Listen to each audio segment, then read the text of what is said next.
ডম্বুর বাঁধ আক্রমণ করবে বাংলাদেশিরা, দখল করবে ত্রিপুরা, উত্তর পূর্বাঞ্চল। বাংলাদেশিরা লং মার্চ করে আসছে ভারতের দিকে, অগ্রসর হচ্ছে ধীরে ধীরে। বাংলাদেশিদের বক্তব্য শুনুন, থাকুন নিউজ ত্রিপুরা 1 চ্যানেলের সাথে। ডম্বুর বাঁধ আক্রমণ করবে পুরো ত্রিপুরা, উত্তর পূর্বাঞ্চল দখল করার স্বপ্ন নিয়েছে বাংলাদেশ। শুনুন তাদেরই বক্তব্য। পরাশক্তি তার গেট এমনি এমনি খুলে যাবে, এটা দুধের বাচ্চা স্বীকার করবে না।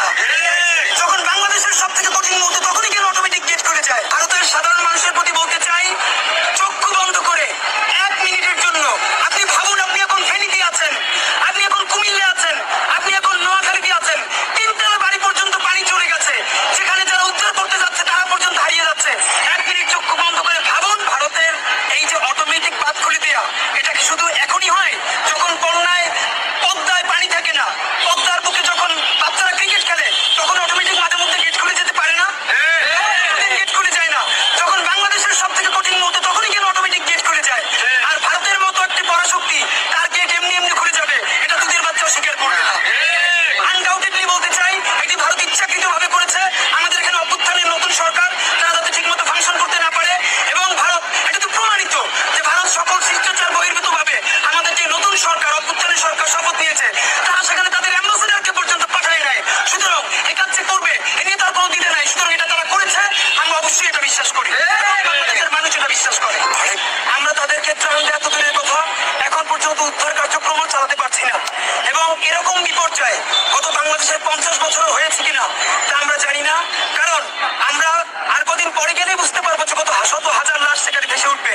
সুতরাং এই অবস্থায় যখন আমাদের ত্রাণ কার্যক্রম পরিচালনার কথা, তখন আমরা রাজপথে নেমেছি শুধু একটা কথা বলার জন্য, যে এই যে বন্যা, এটাকে বারবার প্রাকৃতিক দুর্যোগ বলা হচ্ছে। আমরা বলতে চাই, এটি কোনো প্রাকৃতিক দুর্যোগ নয়, এটা রাজনৈতিক দুর্যোগ। কারণ গত 50 বছরে আমাদের আন্তঃসীমান্ত নদী, যেগুলো ভারত বাংলাদেশ 54টা নদী একসাথে শেয়ার করে, যেগুলো আন্তর্জাতিক নদী, এই 54টি আন্তর্জাতিক নদীর মধ্যে কমপক্ষে 30টা নদীতে ভারত একতরফা ভাবে অবৈধভাবে বাঁধ নির্মাণ করেছে, যার মাধ্যমে সে ইচ্ছা মতন পানি নিয়ন্ত্রণ করে। সে বাংলাদেশকে খরায় পুড়িয়ে মারে এবং পানিতে আবার বন্যায় সে তলিয়ে দেয়। সুতরাং এই মুহূর্তে আমরা বলতে চাই যে এটি কোনো প্রাকৃতিক দুর্যোগ নয়, এটি রাজনৈতিক দুর্যোগ। সাংবাদিক বন্ধুদের মাধ্যমে আমরা দেশবাসীকে জানাতে চাই, ইনকিলাব মঞ্চ নিজের তরফে 10টি ট্রাক ভাড়া করেছে। এই 10টি ট্রাক নিয়ে আমরা ডুম্বুর বাঁধ অভিমুখে যাত্রা করব। আপনারাও সাথে শত হাজারো গাড়ি নিয়ে, পতাকা নিয়ে, দাবি নিয়ে আগামী মঙ্গলবার সকাল 10টায় শাহবাগে জমায়েত হবেন। আমরা সারা দেশ থেকে ডুম্বুর বাঁধ অভিমুখে লং মার্চ করব।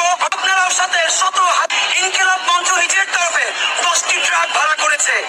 এই 10টি ট্রাক নিয়ে আমরা ডুম্বুর বাঁধ অভিমুখে যাত্রা করব। আপনারাও সাথে শত হাজারো গাড়ি নিয়ে, পতাকা নিয়ে, দাবি নিয়ে আগামী মঙ্গলবার সকাল 10টায় শাহবাগে জমায়েত হবেন। আমরা সারা দেশ থেকে ডুম্বুর বাঁধ অভিমুখে লং মার্চ করব। গণঅভ্যুত্থানের মধ্যে সে বাংলাদেশকে খরায় পুড়িয়ে মারে এবং পানিতে আবার বন্যায় সে তলিয়ে দেয়। সুতরাং এই মুহূর্তে আমরা বলতে চাই যে এটি কোনো প্রাকৃতিক দুর্যোগ নয়, এটি রাজনৈতিক দুর্যোগ। সাংবাদিক বন্ধুদের মাধ্যমে আমরা দেশবাসীকে জানাতে চাই, ইনকিলাব মঞ্চ নিজের তরফে 10টি ট্রাক ভাড়া করেছে। এই 10টি ট্রাক নিয়ে আমরা ডুম্বুর বাঁধ অভিমুখে যাত্রা করব। আপনারাও সাথে শত হাজারো গাড়ি নিয়ে, পতাকা নিয়ে, দাবি নিয়ে আগামী মঙ্গলবার সকাল 10টায় শাহবাগে জমায়েত হবেন।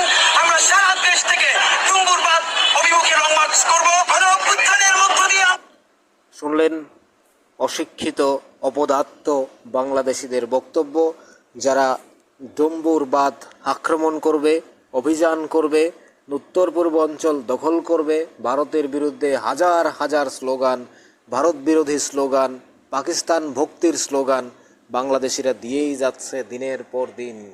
এই অশিক্ষিত অপদার্থ জঙ্গিবাদী বাংলাদেশিদের কি বলবেন? এখন প্রশ্ন হচ্ছে, তারা কি ধীরে ধীরে পাকিস্তানে পরিণত হচ্ছে? যদিও তাদের পূর্ব পাকিস্তানে তো নাম ছিল, বাংলাদেশ তো ভারত স্বাধীন করে দেওয়া হয়েছে। অর্থাৎ ধীরে ধীরে কি শেখ হাসিনাকে দেশ থেকে বের করে দিয়ে এই স্বাধীন বাংলাদেশ ধীরে ধীরে পূর্ব পাকিস্তানে পরিণত হচ্ছে? তা না হলে পাকিস্তানের প্রতি এত আদর, ভালোবাসা, এত ভদ্রতা, ভক্তিমূলক স্লোগান কেন? যে পাকিস্তান বাংলাদেশের লক্ষ লক্ষ মা বোনেদের অত্যাচার করেছে, নির্যাতন করেছে, যাদের এই বাংলাদেশকে শেষ করে দিয়েছে, ধ্বংস করেছে, আর 1 কোটি মানুষকে ভারত আর্থিক সহযোগিতা শরণার্থী হিসাবে বছরের পর বছর ধরে লালন পালন করে যে বাংলাদেশকে যুদ্ধ অস্ত্র ট্রেনিং সব কিছু শিখিয়ে এবং ভারতের সেনাবাহিনী দিয়ে যে বাংলাদেশকে স্বাধীন করেছে 1971 সালে, সেই বাংলাদেশিরা আজ আবার ভারতের বিরুদ্ধে স্লোগান দিচ্ছে, দেশ বিরোধী স্লোগান দিচ্ছে। পাকিস্তান অর্থাৎ পাকিস্তানের প্রতি তাদের এই আদর, পাকিস্তানের প্রতি তাদের আদর্শ মনোভাব এবং ভারত বিদ্বেষী স্লোগান, ভারতের অভিমুখে যাত্রা, লং মার্চ এবং ডম্বুর জলপ্রপাত আক্রমণ, ডম্বুর বাঁধ দখল, ত্রিপুরা দখল, উত্তর পূর্বাঞ্চল দখল করা তাদের যে স্লোগান এবং এই সমস্ত বিষয়গুলো প্রমাণ করে বাংলাদেশিরা অর্থাৎ বাংলাদেশি যারা জঙ্গিদের ছেড়ে দেয়, কোনো সত্য ছাড়াই ভারতের বিরুদ্ধে লেলিয়ে দেয়, ভারতের বিরুদ্ধে উস্কানিমূলক বক্তব্য দেয়, চীন এবং পাকিস্তানকে দিয়ে যারা যারা যুদ্ধ লাগাবে বলে যারা বলতে পারে যে বাংলাদেশিরা, তাদেরকে আমরা কোনোভাবেই বিশ্বাস করি না। অর্থাৎ এই সমস্ত বাংলাদেশিদের আমরা এক কথাই বলা যায় এগুলোকে মনে রাখার মতো কিছু নেই। আপনি একটা দেশকে স্বাধীন করে দিয়েছেন। আমাদের ভারতবর্ষের তৎকালীন প্রধানমন্ত্রী মাননীয়া ইন্দিরা গান্ধী মহোদয়া, তিনি বাংলাদেশের জন্য অনেক দেশে ঘুরে অপমানিত হয়েছেন। বাংলাদেশকে কেউ স্বীকৃতি দিচ্ছে না। যে ভারত গরিব ছিল তখন, সে ভারত আমরা নিজেরা খেতে পারতাম না, অর্থাৎ তাদেরকে 1 কোটি মানুষকে আশ্রয় দিয়ে এ মহৎ হৃদয়ের পরিচয় দিয়েছেন মাননীয় প্রধানমন্ত্রী আমাদের ইন্দিরা গান্ধী মহোদয়া। এই ইন্দিরা গান্ধী তাদেরকে আশ্রয় দিয়ে, যুদ্ধ ট্রেনিং করিয়ে, অস্ত্র দিয়ে, বাংলাদেশকে স্বাধীন রাষ্ট্র ঘোষণা দিয়ে পাকিস্তানকে পরাজিত করে আমাদের সেনাবাহিনীরাও মরেছে। তার প্রতিদান আজ উত্তর পূর্বাঞ্চল দখল করতে চাইছে বাংলাদেশিরা। এই অশিক্ষিতরা ডম্বুর যাত্রা করেছে, ডম্বুর দখল করবে, আক্রমণ করবে এবং তারা চাইছে ওই শেখ হাসিনা বাংলাদেশের প্রাক্তন প্রধানমন্ত্রীকে বের করে দিয়ে বাংলাদেশকে ঠিক আগের মতোই 1947-এ যে তারা চেয়েছিল পূর্ব পাকিস্তান চাই, আমরা পাকিস্তান আনবো, পাকিস্তান চাই, মোহাম্মদ আলী জিন্নাহর আদর্শে অনুপ্রাণিত হয়ে যে পাকিস্তান সৃষ্টি করেছিল তারা, সেই পাকিস্তানে সেই পাকিস্তানিরাই, পশ্চিম পাকিস্তানিরাই এমনভাবে বাস দিয়েছে, একের পর এক যুদ্ধ, ভাষা আন্দোলন থেকে শুরু করে গণহত্যা। যে দেশ নিজেরা সবসময় নির্ভর করে ভারতের উপর, ভারতের অন্ন, বস্ত্র, চিকিৎসা, স্বাস্থ্যের উপর নির্ভর করতে হয় বাংলাদেশকে, যে দেশের 1 কোটি মানুষ ভারতের উপর নির্ভর থাকে চিকিৎসার জন্য, আর সেই বাংলাদেশ, যে বাংলাদেশের প্রত্যেক ঘরের 1-2 করে মানুষ থাকে বিদেশে, রেভিডেন্সের আশায় প্রতিদিন দিন গণে, প্রতি মুহূর্ত সেকেন্ড গণে তারা কত টাকা এই মাসে পাঠাবে বাইরে থেকে। আর সেই বাংলাদেশের এই অশিক্ষিতরা তারা ভারতের বিরুদ্ধে যুদ্ধ ঘোষণা করতে চায়, ভারতের বিরুদ্ধে যুদ্ধ করতে চায়। তাদের এত বড় সাহস, যারা ভারতের খেয়ে ভারতের পরে বেঁচে থাকে আর তারা ভারতের বিরুদ্ধে কথা বলে।